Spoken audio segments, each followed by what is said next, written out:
2 நாளைக்கு முன்னாடி தமிழகத்தினுடைய பாஜகவின் மாநில தலைவர் அண்ணாமலை, அதாவது சின்ன பகவதி என்று அவர்களுடைய சங்கி கூட்டத்தால் அன்பாக அழைக்கக்கூடிய அண்ணாமலை என்கிற சின்ன பகவதி, தர்மபுரி டிஸ்ட்ரிக்ட்ல இருக்கக்கூடிய பள்ளப்பட்டி என்கிற ஒரு கிராமத்தில் போய் ஒரு மாதா கோயில்ல மாலை போட வேண்டும் என்று சொல்லிவிட்டு இவர் உள்ள போறாரு.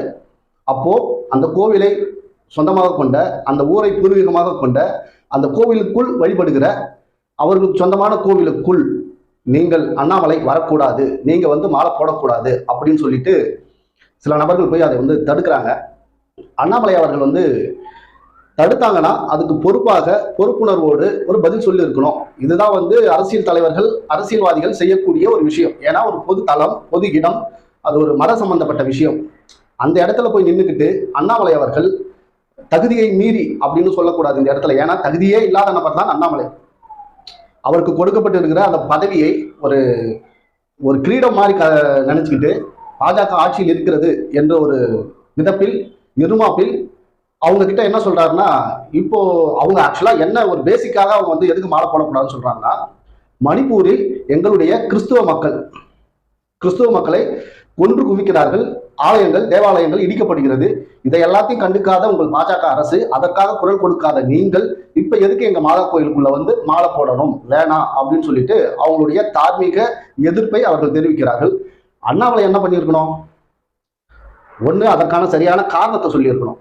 எதையுமே சொல்லாம, பாக்குறியா 10,000 பேர் இங்க வர வைக்கிறோம், பாக்குறியா இங்க என்ன நடக்கும்னு பாக்குறியா அப்படின்னு சொல்லிட்டு ஒரு இந்து கிறிஸ்தவர் மத கலவரத்தை உண்டு பண்ணுவதற்கான வேலையை அண்ணாமலை செய்திருக்கிறார். ஆக்சுவலா பாஜக என்றாலே அந்த மத கலவரத்தை உண்டு பண்ணுவதற்கான வேலை என்னவோ அதை அவங்க செய்யறதுக்கு சின்ன ஒரு கேப் கிடைச்சா போதும், உள்ள புந்து அவங்க அந்த கலவரத்தை உண்டு பண்ணுவார்கள். இதை நம்ம குஜராத்ல எடுத்துக்கலாம், அயோத்தியில எடுத்துக்கலாம், பல மாநிலங்களில் இந்த பிரச்சனை நடந்திருக்கிறது. இந்த தமிழ்நாட்டில் இது நடக்காமல் இருப்பதற்கு ஒரே காரணம் புரிதல் மட்டுமே. இங்கே மதம், சாதி இதை எல்லாவற்றையும் கடந்து மனிதநேயம் அப்படின்னு ஒன்று இருக்கிறதால தான் தமிழகத்தில் படித்தவர்கள் அதிகமாக இருப்பதால், புரிதல் அதிகமாக இருப்பதால் இந்த மாதிரியான மத கலவரங்கள் இங்க ஏற்படுத்த முடியல. ஆனால் சாதி கலவரங்கள் இன்னமும் அங்கங்க நடந்துகிட்டு தான் இருக்கு. இருந்தாலும் குறைவாக இருக்கிற ஒரு மாநிலம் என்றால் அது தமிழ்நாடு.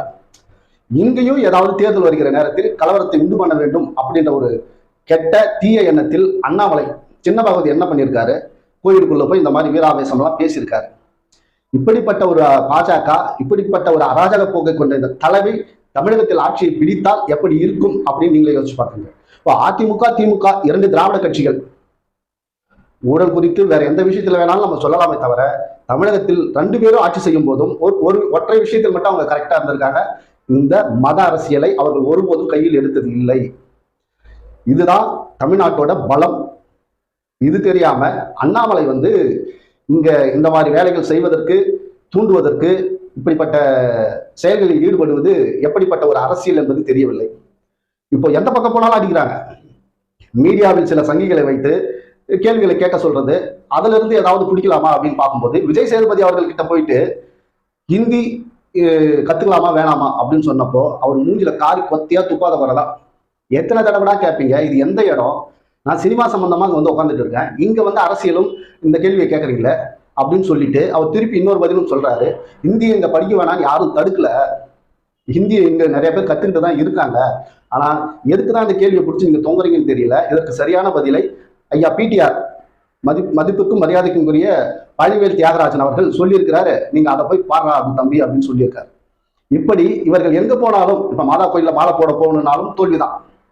தமிழகத்தில் எந்த ஒரு முன்னெடுப்பு செய்தாலும் பாஜகவுக்கு தொடர் தோல்வி வருவதால் இன்னும் வரும் காலங்களில், என தேர்தல் இன்னும் 2-3 மாதங்கள் தான் இருக்கு, இனி வரும் காலங்களில் நாம் தான் விழிப்போடு இருக்க வேண்டும்.